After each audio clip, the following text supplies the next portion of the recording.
Perkenalkan nama saya Umi Nurul Aziza dari kelas D3 Kebidanan. Di video kali ini saya akan menjelaskan mekanisme persalinan normal.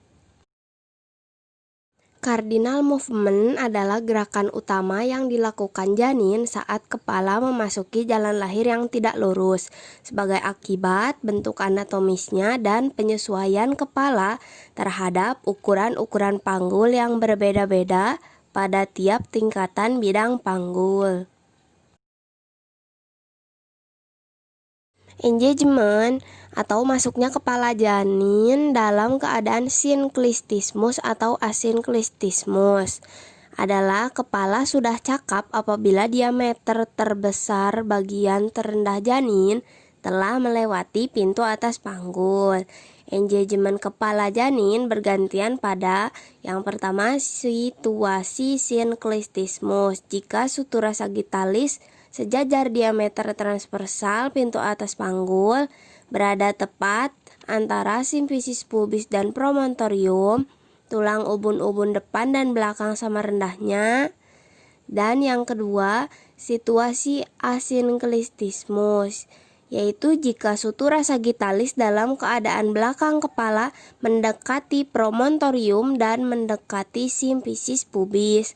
Asinklistismus anterior jika sutura mendekati promontorium dan parietal depan lebih rendah dari ubun-ubun belakang. Sedangkan asinklistismus posterior, sutura sagittalisnya mendekati simfisis pubis.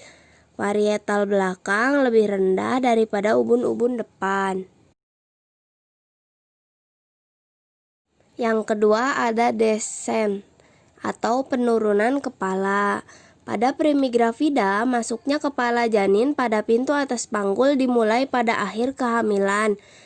Masuknya kepala janin ke dalam pintu atas panggul terjadi sebelum persalinan, sedangkan turunnya kepala terjadi pada awal kala 2. Pada nulipara, masuk dan turunnya kepala janin pada atas panggul terjadi bersamaan.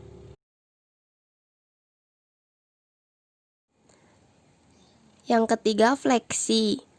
Fleksi terjadi pada awal persalinan yang disebabkan karena terjadinya tahanan terhadap penurunan. Nah, dagu bayi mendekati dadanya dan diameter terendah adalah oksipital bregmantika. Fleksi timbul karena didorong maju dan mendapat tahanan dari samping pintu atas panggul, serviks, dan dasar panggul. Yang keempat ada putaran faksi dalam atau rotasi internal di midpelvic.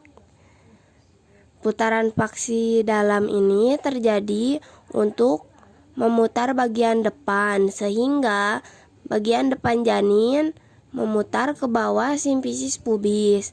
Hal ini adalah suatu usaha janin untuk menyesuaikan posisi kepala dengan bentuk jalan lahir, sehingga bagian terbawah janin adalah ubun-ubun kecil. Lalu ubun-ubun kecil bergerak ke simfisis pubis. Kelima ada ekstensi. Setelah rotasi interna kepala masih dalam posisi fleksi mencapai pulpa, sehingga oksiput langsung berkontak dengan bagian anterior simfisis. Oleh karena pulpa arahnya ke atas dan ke depan, maka dari itu ekstensi harus terjadi sebelum kepala melewatinya. Jika fleksi kepala yang tajam mencapai dasar pelvis, maka akan mengenai posterior perinem.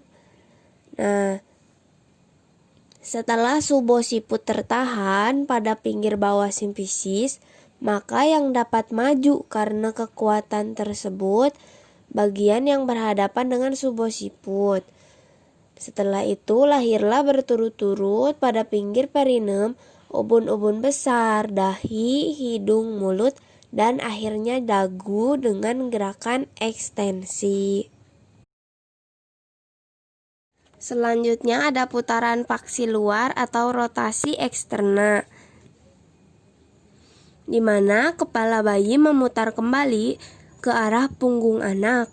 Bahu mengalami putaran paksi dalam, kepala melanjutkan putaran hingga belakang kepala berhadapan dengan tuber ischiadicum secara sepihak.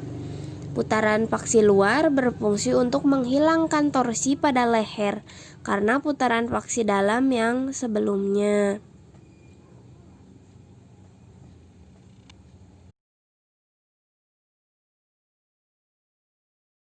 Dan yang terakhir, ekspulsi. Setelah bayi berhasil melakukan putaran paksi luar, maka bahu depan sebagai hipomoklion atau titik putar janin untuk kelahiran bahu belakang. Setelah kedua bahu lahir, maka bidan dapat membantu proses persalinan seluruh badan bayi yang dilahirkan searah sumbu jalan lahir, yaitu dimulai dengan tangan, dada, perut, bokong, hingga kaki. Nah, sekian pemaparan mekanisme persalinan normal. Terima kasih telah menonton. Mohon maaf apabila banyak kekurangan. Wassalamualaikum warahmatullahi wabarakatuh.